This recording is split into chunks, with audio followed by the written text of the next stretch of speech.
Iniciação Antiga e Moderna. Capítulo 3. Sala Leste do Templo.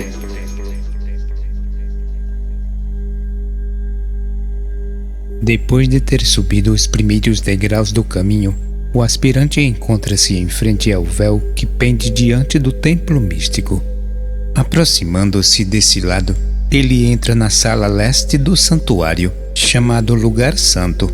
Não havia naquelas ou quaisquer abertura do tabernáculo para deixar penetrar a luz do dia, mas esta sala nunca estava escura.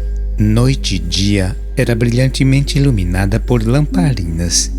Seu mobiliário era o símbolo do método pelo qual o aspirante podia adquirir o crescimento da alma pelo serviço. Consistia de 3 peças principais: o altar do incenso, a mesa dos pães da proposição e o candelabro de ouro, do qual procediam as luzes. Não era permitido ao israelita comum entrar nesse lugar sagrado e nem contemplar os objetos. Ninguém, a não ser o sacerdote, podia passar pelo véu externo e nem entrar nessa primeira sala. O candelabro de ouro estava colocado na parte sul do lugar santo, de modo que se encontrava do lado esquerdo da pessoa que estivesse no meio da sala. Era inteiramente de ouro puro e constituído de um braço ou coluna central que se elevava desde a base, da qual saíam 6 braços. Esses braços começavam em 3 pontos diferentes da haste e arqueavam-se em 3 semicírculos de diâmetros diferentes, simbolizando os 3 períodos anteriores de desenvolvimento, períodos de Saturno solar e lunar, pelos quais o homem passou antes do período terrestre, que estava então a menos da metade. Este último período era representado pela 7ª luminária. Cada um dos 7 braços terminava numa lâmpada suprida com o mais puro azeite de oliva, elaborado por um processo especial. Ao sacerdote era exigido não permitir que nenhuma luz se apagasse no candelabro. Todos os dias as lamparinas eram examinadas limpas e abastecidas com azeite, e assim podiam manter-se acesas perpetuamente.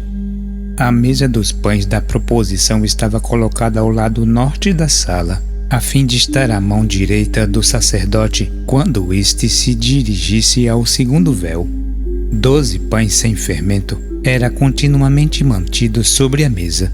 Eram colocados em 2 pilhas, um pão sobre o outro, e em cima de cada pilha havia uma pequena quantidade de incenso.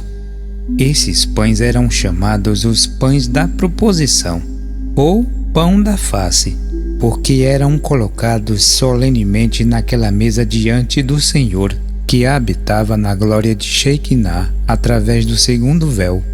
Todos os sábados, os pães eram substituídos pelo sacerdote, sendo os velhos retirados e os novos colocados no mesmo lugar.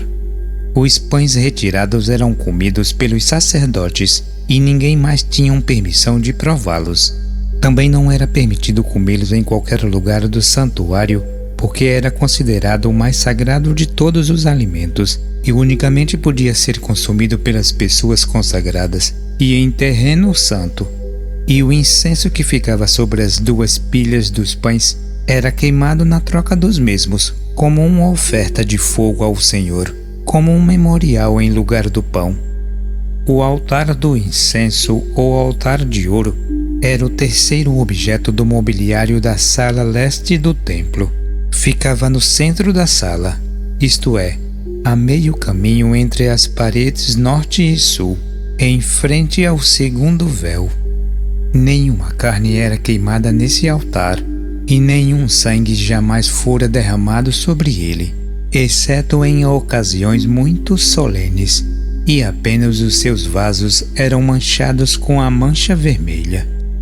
A fumaça que dele se elevava desprendia-se do incenso. Isso acontecia todas as manhãs e todas as noites, preenchendo o santuário com uma nuvem de fragrância agradável que impregnava todo o ambiente interior e que se estendia por algumas milhas ao redor. Por ser queimado todos os dias, foi chamado um perpétuo incenso diante do Senhor. Não era simplesmente um incenso comum queimado, mas composto deste com outras espécies doces, elaborado sob a direção de Jeová para este fim especial, e por isso considerado santo, de modo que nenhum homem fosse possível manipular essa composição para uso comum. O sacerdote era encarregado de zelar para que nenhum incenso estranho fosse oferecido no altar de ouro, isto é, nenhum outro que não tivesse a composição sagrada.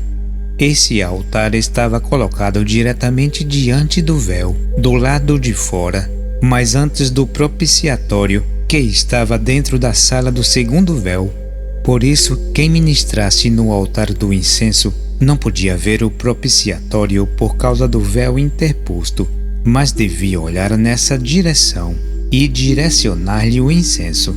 Era de costume, quando a nuvem fragrante do incenso se erguia por cima do templo, que todas as pessoas que estivessem no átrio do santuário enviassem pessoal e silenciosamente suas preces a Deus. O místico significado da sala leste e seu mobiliário. O candelabro de ouro. Como se afirmou anteriormente, quando o sacerdote permanecia no centro da sala leste do tabernáculo, o candelabro de 7 braços ficava ao seu lado esquerdo em direção ao sul. Isto simbolizava o fato de que os 7 dadores de luz, ou planetas que trilham a dança do círculo místico ao redor da órbita central, o Sol, percorrem a estreita faixa, abrangendo 8 graus em cada lado da trajetória do Sol, que é chamado zodíaco. Deus é luz, e os 7 espíritos diante do trono são chamados ministros de Deus. São os mensageiros da luz para a humanidade. Eles nos guiaram no caminho da evolução. Assim como os céus ficam iluminados quando a lua, em suas fases, chega à plenitude da parte leste dos céus, também a sala leste do tabernáculo ficava plena de luz, indicando visivelmente a presença de Deus e seus 7 ministros, os anjos estelares. Podemos notar a luz do candelabro de ouro, que era clara, e sua chama não possuía odor, e compará-la com a fumaça do altar dos sacrifícios, que de certo modo gerava trevas em vez de dissipá-las. Existe ainda um significado mais profundo e sublime neste símbolo do fogo, que só abordaremos quando falarmos da glória de Shekinah, cujo brilho deslumbrante pairava acima do propiciatório na sala ocidental. Antes que possamos decifrar esse tema, devemos entender todos os símbolos que estão entre o candelabro de ouro e o sublime fogo do Pai, que era a coroação do Sancto Sanctorum, a parte mais sagrada do tabernáculo do deserto. A mesa dos pães da proposição. A sala leste do templo pode ser chamada de vestíbulo do serviço, pois corresponde aos 3 anos do ministério de Cristo e contém toda a parafernália para o desenvolvimento da alma. Como já dissemos, só possuía 3 peças principais. Entre elas, encontramos a mesa dos pães da proposição. Sobre essa mesa, como já dissemos, havia 2 pilhas de pães, cada uma com 6 pães, e sobre cada pilha havia uma pequena quantidade de incenso.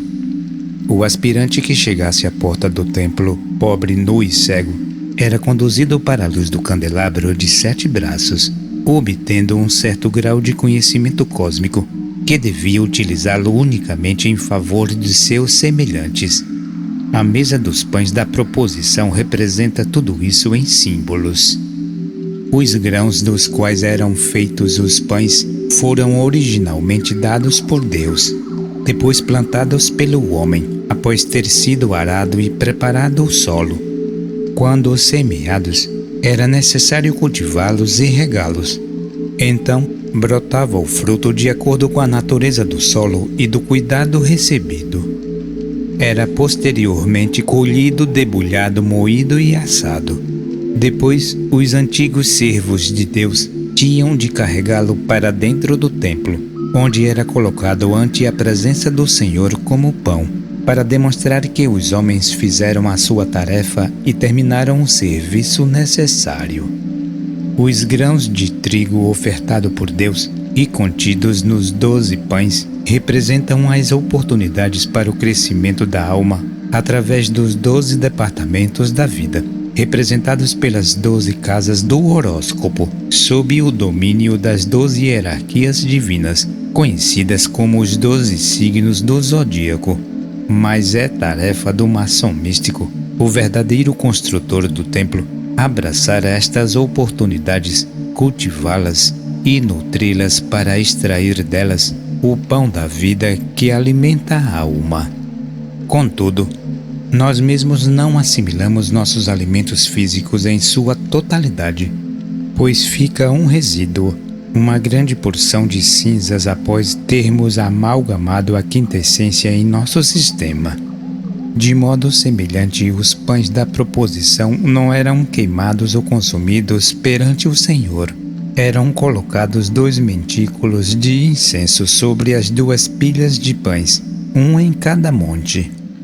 Isto foi concebido para que seu aroma fosse percebido, e mais tarde os pães fossem consumidos pelo fogo no altar do incenso. Dessa maneira, a nutrição da alma realizada pelo serviço diário representado pelo maçom místico é lançado no moinho da retrospecção quando ele se retira para dormir e pratica o exercício científico ensinado pelos irmãos maiores da Ordem Rosa Cruz. Há um dia em cada mês que é particularmente propício para extrair o puro incenso do crescimento da alma e queimá-lo perante o Senhor, de modo que possa exalar um suave aroma e ser amalgamado com o corpo-alma para formar parte do dourado manto nupcial. Isto se realiza quando a lua chega ao plenilúnio. Então a lua está a leste e os céus estão iluminados de luz, como estava a sala leste no antigo templo de Mistério Atlante, onde o sacerdote fortalecia o pábulo da alma, simbolizado pelo pão da proposição, e por sua fragante essência, que deleitava nosso Pai Celestial tanto quanto agora. Contudo, deixemos que o maçom místico considere que os pães ázimos não eram fantasia de sonhadores, nem produto de especulação sobre a natureza de Deus e da luz. Era um resultado de um trabalho real, de um trabalho sistemático e disciplinado, que nos impele a seguir o caminho do verdadeiro serviço, se desejarmos acumular tesouro no céu. A menos que trabalhemos e sirvamos à humanidade, nada teremos a apresentar nenhum pão para oferecer nos banquetes da lua cheia. E no casamento místico do eu superior e do eu inferior, encontrar-nos-emos desprovidos do radiante corpo-alma dourado, o dourado manto nupcial, sem o qual o alcance com Cristo jamais poderá ser consumado. O altar do incenso.